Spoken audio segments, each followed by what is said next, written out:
आप देख रहे हैं कैपिटल टीवी का खास शो राहुल का अग्निपथ। मैं हूं परवीन शेख। आज राहुल गांधी लखनऊ पहुंचे। एयरपोर्ट पर पहुंचते ही कांग्रेस नेताओं ने उनका स्वागत किया, लेकिन उसके बाद सीधा उन्हें कोर्ट जाना पड़ा। लखनऊ की एमपी एमएलए कोर्ट में वो बतौर आरोपी पेश हुए। दरअसल उन पर भारत जोड़ो यात्रा के दौरान भारतीय सैनिकों का अपमान करने का आरोप है और इसी मामले में राहुल को सरेंडर करना पड़ा। लेकिन इसके 5 मिनट बाद ही कोर्ट ने 20-20 हजार के 2 बॉन्ड पर राहुल को जमानत दे दी। मानहानि की केस में फंसे राहुल गांधी की दिक्कतें अभी खत्म नहीं हुई हैं। इसी मामले में क्या विकल्प है राहुल के पास, इस पर ज्यादा चर्चा के लिए स्टूडियो मौजूद है कैपिटल टीवी के executive editor Rajiv Kumar. Sir, आपका बहुत बहुत स्वागत है। धन्यवाद। आज लखनऊ तो राहुल गांधी पहुंचे, लेकिन स्वागत भी हुआ, फिर सीधे कोर्ट पहुंच गए। देखिए, कोर्ट ही पहुंचने के लिए गए थे, वो तो दूसरे सारे कार्यक्रम ऑप्शनल थे, वैकल्पिक। क्योंकि लखनऊ की कोर्ट एमपी एमएलए कोर्ट है, यानी कि सांसद विधायकों के लिए जो कोर्ट बनाया गया कि ताकि जनप्रतिनिधियों के ऊपर जो मुकदमे होते हैं उसकी सुनवाई में तेजी आए। इलाहाबाद हाई कोर्ट को पहले निर्देश दिया गया, फिर बाद में सुप्रीम कोर्ट ने भी निर्देश दिया कि जितने एमपी एमएलए कोर्ट हैं वो अपने यहाँ, चूंकि जनप्रतिनिधियों के मामले की सुनवाई करते हैं, तो ये सुनवाई 1 साल के अंदर पूरा कर ले। अगर उससे ज़्यादा होता है तो फिर आपको बताना पड़ेगा कि इतना समय क्यों लगा। तो इसलिए एमपी एमएलए कोर्ट है, सुनवाई तेजी से चल रही है और पिछले 5 बार राहुल गांधी को समन जारी किया गया, ये जाने से इनकार कर दिए, गए ही नहीं। और ये कोशिश करते रहे कि ये मुकदमा चले नहीं, खत्म हो जाए, और इसके लिए इलाहाबाद हाई कोर्ट गए। इलाहाबाद हाई कोर्ट में याचिका दायर की कि मुझे परेशान करने की कोशिश की जाती है और इसलिए अलग अलग जगहों पर मेरे खिलाफ मुकदमे दायर किए गए हैं। ये कोई ऐसा मामला नहीं है जिसके लिए कोई जाकर याचिका दायर करे और हमें कोर्ट में पेश होना पड़े, यानी कि पेशी से छूट मांगने इलाहाबाद हाई कोर्ट गए। लेकिन इलाहाबाद हाई कोर्ट के तरफ से कहा गया कि आप एक बार नहीं बल्कि रिपीटेटिव ऑफेंडर हैं, बार बार गलतियां करते हैं। और ये तो संवैधानिक संस्थानों की बात भी नहीं है, राजनेताओं की बात भी नहीं है, यहां तो सेना के खिलाफ आपने जो बोला है उसके लिए पेश तो होना पड़ेगा। जाकर पहले पेश हो, उसके बाद आपको गिरफ्तार नहीं किया जाएगा, इसका आश्वासन हाई कोर्ट की तरफ से मिलेगा। लेकिन आप वहां जाओ, पेश हो, अपनी बात रखो, जमानत लो, बाहर आओ और फिर आगे की सुनवाई का इंतजार करो। इसलिए 5 बार नाफरमानी करने के बाद 6ठी बार इनको जाना पड़ा, क्योंकि इस बार जो लखनऊ की अदालत है उसने समन के साथ ये भी बताया था कि अगर इस बार राहुल गांधी नहीं आते हैं तो नॉन अवेलेबल वारंट इशू किया जाएगा। इससे पहले जो इनके वकील ने चालाकी की उसके बदले 200 रुपया इंडिकेशन था, सांकेतिक तरीके से 200 रुपये का जुर्माना भी ठोका गया था कि आप बार बार राहुल गांधी के उपस्थित होने के वारंट का विरोध कर रहे हो, चालाकियां कर रहे हो, जबकि ऐसा नहीं है कि राहुल गांधी इतने बिजी हो गए हैं कि लखनऊ तक नहीं पहुंच सकते, क्योंकि इनके ये तरीके रहते हैं। पिछली बार भी यही तरीका था, जब सुल्तानपुर के एमपी एमएलए कोर्ट ने बार बार इनको बुलाया, समन भेजा और ये समन को इग्नोर करते रहे। उस समय भारत जोड़ो न्याय यात्रा चल रही थी और उस समय जब अंतिम वार्निंग दिया गया, समन भेजा गया, तो उस समन के जवाब में इनको जाना था, सरेंडर किया कोर्ट के अंदर। 40 से 45 मिनट तक इनको कटघरे में खड़ा रहना पड़ा था और उसके बाद जज ने फटकार लगाई और फिर 50-50 हजार के बेल बाउंड पर दस्तखत करवाया और फिर इन्हें जमानत दी है। लेकिन वहां भी सुनवाई चल रही है। अब वो मामला, ये मामला दोनों अलग अलग है। इसमें पिटिशनर कौन है? उदय श्रीवास्तव, जो कि बीआरओ, बॉर्डर रोड ऑर्गेनाइजेशन के डायरेक्टर रह चुके हैं, रिटायर हो चुके हैं, और उनका जो बीआरओ में रैंक है वो आर्मी के अंदर कर्नल रैंक के आधार पर देखा जाता है। ये बराबरी का है। और वो कह रहे हैं कि जिस तरीके से राहुल गांधी ने भारत जोड़ो यात्रा के दौरान भारतीय सेना के बारे में कहा, उससे केवल हम नहीं बल्कि लाखों की संख्या में जो भारत की सेना है, जो पैरामिलिट्री फोर्सेस हैं, उन सबको दुख हुआ था, उनकी संवेदना को चोट पहुंचाया, भावना को चोट पहुंचाया। इसलिए राहुल गांधी को इसमें सजा होनी चाहिए।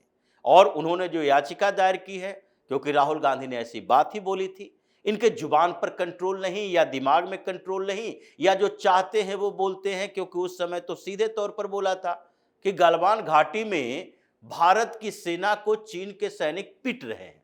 अब ये इन्होंने अपने लिए बोला कि भारत जोड़ो यात्रा पर तो बहुत सारे सवाल उठते हैं, हमसे तो लोग सवाल पूछते हैं, लेकिन सैनिकों की पिटाई जो हो रही है, चीनी सैनिक जो पीट रहे हैं, उसमें तो कोई सवाल ही नहीं पूछता, मोदी जी से पूछना चाहिए। लेकिन इन्होंने जो शब्द उपयोग किया कि भारत के सैनिकों की पिटाई के बाद जी। और उसके बाद सेना के अधिकारी सामने आए, जनरल सामने आए, और उन्होंने कहा कि ये बहुत ही गलत तरीके से पेश किया गया है। भारत की सीमा के अतिक्रमण की कोशिश चीनी सैनिकों ने की गालवान में, उससे पहले डोकलाम में, और भारत के सेना ने मुंहतोड़ जवाब दिया। पिटकर तो चीनी सैनिक भागा।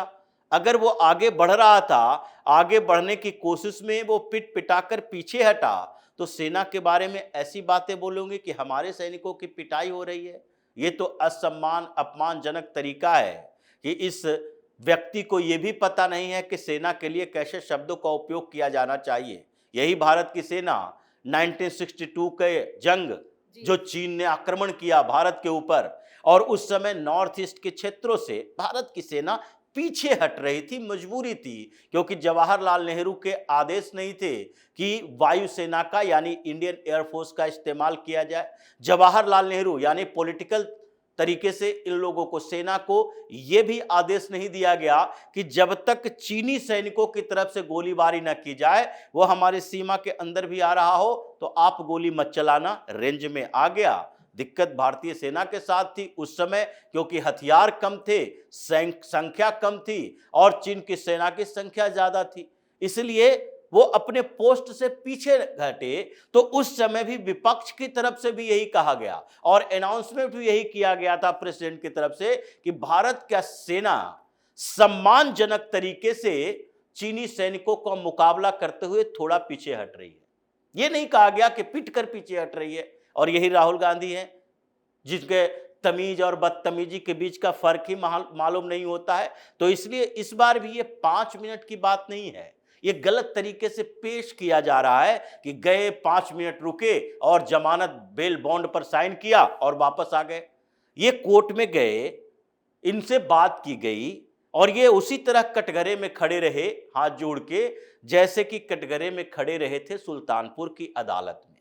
और वहां पर इनसे पूछा गया, इस बात के लिए इनके वकील तैयार बैठे थे, लेकिन राहुल गांधी को यह जवाब देना था कि भाई 5 बार कोर्ट के आदेश के बावजूद आपने आने से इनकार क्यों किया। लेकिन इस बीच जो कांग्रेस नेताओं के बयान आए वो ये कह रहे हैं कि ये कोई मामला ही नहीं है, जबरदस्ती राहुल गांधी को फंसाया जा रहा है। मतलब बचाव में सभी पूरी कांग्रेस पार्टी उतर आई है। अगर कांग्रेस के नेताओं को लगता है कि ये कोई मामला नहीं है तो राहुल गांधी को कोर्ट में जाने की क्या जरूरत थी। पहले से तो कह रहे थे कांग्रेस के नेता ही जज हैं, कांग्रेस के नेता ही वकील हैं, कांग्रेस के नेता ही सुप्रीम कोर्ट, कांग्रेस के नेता ही चुनाव आयोग, यही सारी व्यवस्थाओं का मालिक बने हुए हैं। तो इसलिए ये लोग संवैधानिक संस्थानों का अपमान करते हैं, संविधान का उल्लंघन करते हैं।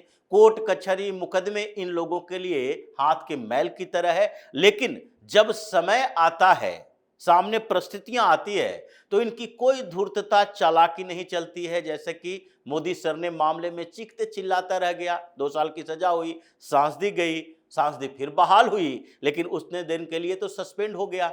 अब अगर फैसला आता है सांस दी जाएगी, इसका मतलब कि इनका ये जो एलओपी कहते हैं, हर जगह मीडिया में इंस्ट्रक्शन है कि राहुल गांधी के नाम से पहले लगाओ नेता प्रतिपक्ष, क्योंकि 2004 के बाद से अभी तक राहुल गांधी संवैधानिक पद तो यही एक लिए है, सांसद के अलावा न मंत्री बने, न ही इन्होंने कोई ऐसे संवैधानिक जिम्मेदारी ली, और न ही विपक्ष में रहते हुए अब तक 2014 से अब तक नेता प्रतिपक्ष की भूमिका मिली, न ही कोई और पद इनको मिला है। तो फिर अभी तक कांग्रेस के अध्यक्ष, कांग्रेस के उपाध्यक्ष, ये कोई देश का संविधान का पद नहीं है, बल्कि पार्टी का पद है। जो आपकी प्राइवेट लिमिटेड कंपनी है, कोई भी पद ले सकते हो। लेकिन अभी जो समस्या की बात की जा रही है, ये लखनऊ की अदालत ने 5 बार समन किया, फिर समन पर इनको जाना पड़ा, बेल बॉन्ड पर साइन करके आए हैं। और अभी जो मामला चल रहा है उसमें इनकी टेंशन खत्म नहीं हुई है, ये कांग्रेस वाले चीखते चिल्लाते रहें, लेकिन सुनवाई होती रहेगी और इसमें राहुल गांधी को स्टेटमेंट देना पड़ेगा कि क्या उन्होंने ये शब्द नहीं बोला, क्योंकि गवाह तो सामने हैं, सबूत सामने हैं, हर मीडिया चैनल के सबूत हैं, इनके वीडियो फुटेज है, अखबारों में प्रिंटेड वो शब्द हैं जो राहुल गांधी ने उपयोग किया था। तो ऐसे में आपको जवाब देना पड़ेगा कि आपने अपमान किया कि नहीं।